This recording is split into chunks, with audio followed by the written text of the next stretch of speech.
Hi, I'm Alex, a PGA Golf professional, and welcome to a brand new video. So you've seen the title. Everybody who does this improves their ball striking.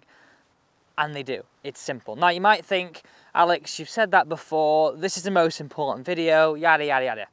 But I promise you, have you ever thought this? How does your lie impact the quality of your strike? I'm going to show you some things today that don't even require changing anything in your swing apart from adapting to the lie. Let's get into it. Let's firstly start off on those chip shots, because if you think about it logically, right, we're not going to hit every single green and we're not going to get a perfect lie every single time. So, right, you know, we have a perfect lie, and if we went to this first flag here, let's say, we can sort of be comfortable in our, we're going to say is our normal technique to get the ball popped up and landing somewhere near the flag.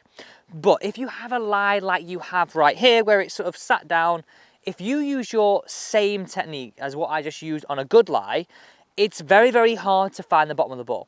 With two scenarios really, we'll sort of either overcompensate and sort of fat it and sort of put the club too down into the ground, or we'll come and do the same technique, which works perfectly over here on a good lie, and we'll just catch the ball halfway up and sort of knife it across the green.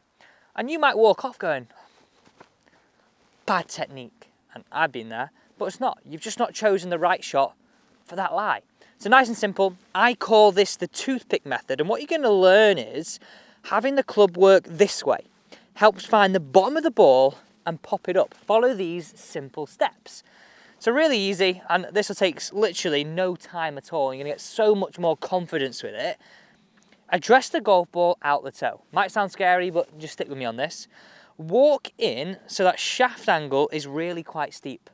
With the ball towards the back of your stance, as I've got here, move to your left-hand side, that weight. So I move it to my left-hand side as a right-handed player. This will just move to your right-hand side as a left-handed player. And then I'm going to grip, sort of somewhere towards where I've got the steel of the shaft. Now, the sort of feeling of the technique is, the expression that I use is keep it wooden. So keep these arms sort of nice and straight, moving back, moving through, and it helps that toe flick that ball up and out. Hopefully, a little bit of something like this. Whew, we'll take that.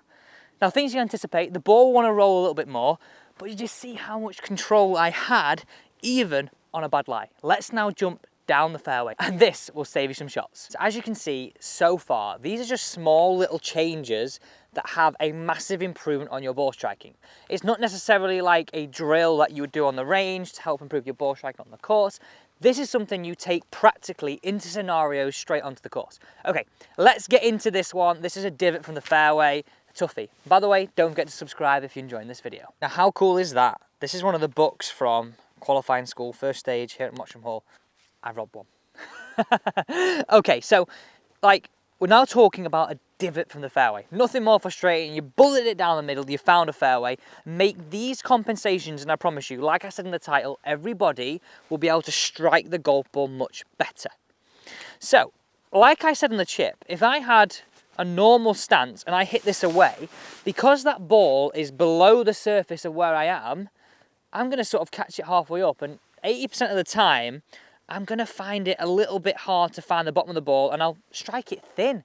We don't want to do that. We want to strike it pure, don't we? Okay, so make these compensations. I want you to, nice and simply, if you are in the range of sort of 7-iron below, you can just use the normal club for the yardage that you've got. If you're sort of in the range of using your long irons, like your 6-iron, your 5-iron, your 4-iron, take one club less. So you've got a little bit more loft in your hand. Next, you're going to want to move that ball slightly towards the back of your stance. So I've got my 6-iron here. This would usually be my 5-iron range. I'm moving it towards the back of my stance.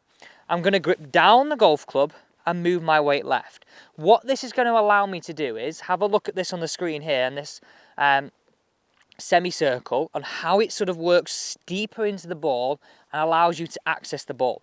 That's what you've got to imagine in order to strike the golf ball out of that lie.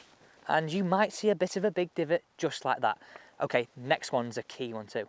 Final scenario when, unfortunately, I know this one quite well sometimes, when you miss the fairway and you're in thick stuff like this. A few compensations, but really easy. All you've got to know is that anytime you have this in your hand and you have this scenario in front of you and you hit a ball away, the club face closes down. So look at that there.